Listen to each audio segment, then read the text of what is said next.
Big boss season 12ರಲ್ಲಿ one man show task master Gilli mastermind ಅನ್ನೋದು ವೀಕ್ಷಕರ ಅಭಿಪ್ರಾಯ.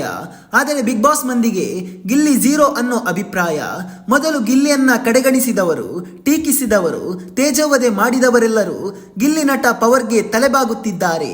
ಅದರಲ್ಲೂ ದೊಡ್ಡ ಟ್ವಿಸ್ಟ್ ಎಂದರೆ ಗಿಲ್ಲಿಯನ್ನ ತೀವ್ರವಾಗಿ ವಿರೋಧಿಸುತ್ತಿದ್ದ ಅಶ್ವಿನಿ ಗೌಡ ಮತ್ತು ಜಾನ್ವಿ ಕೂಡ ಗಿಲ್ಲಿ ಆಟದ ಮುಂದೆ ಶರಣಾಗಿದ್ದಾರೆ. ಬಿಗ್ ಬಾಸ್ ನಲ್ಲಿ ಅಶ್ವಿನಿ ಗೌಡ ಹಾಗೂ ಗಿಲ್ಲಿ ಮಧ್ಯೆ ಒಂದು ವಾರ್ ಇದ್ದೇ ಇದೆ. ಗಿಲ್ಲಿ ಮಾಡೋ ಕೆಲಸಗಳು ಅಶ್ವಿನಿ ಗೌಡಗೆ ಇಷ್ಟ ಆಗೋಲ್ಲ.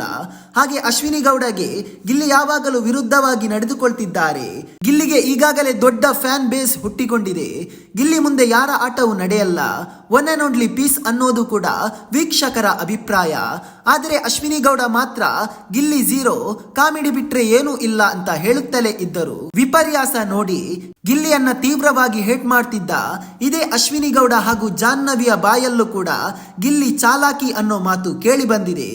ಈಗ ರಿಲೀಸ್ ಆದ ಪ್ರೋಮೋದಲ್ಲಿ ಗಿಲ್ಲಿ ಅಶ್ವಿನಿಯ ಮುಂದೆ ಕಾಲಿನ ಮೇಲೆ ಕಾಲು ಹಾಕಿ ಪ್ರಶ್ನೆ ಮೇಲೆ ಪ್ರಶ್ನೆ ಕೇಳಿ ಹೀಯಾಳಿಸ್ತಿದ್ದಾರೆ.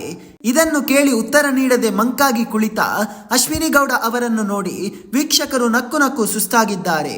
ಇಂತಹ ಪರಿಸ್ಥಿತಿ ಯಾವ ಶತ್ರುವಿಗೂ ಬರಬಾರದೆಂದು ಜನ ಮಾತಾಡ್ತಿದ್ದಾರೆ. ಸ್ನೇಹಿತರೆ, ಅಶ್ವಿನಿ ಗೌಡ ಹಾಗೂ ಗಿಲ್ಲಿ ಇವರಿಬ್ಬರಲ್ಲಿ ನಿಮ್ಮ ಬೆಂಬಲ ಯಾರಿಗೆ ಎಂದು ತಪ್ಪದೆ ಕಮೆಂಟ್ ಮಾಡಿ.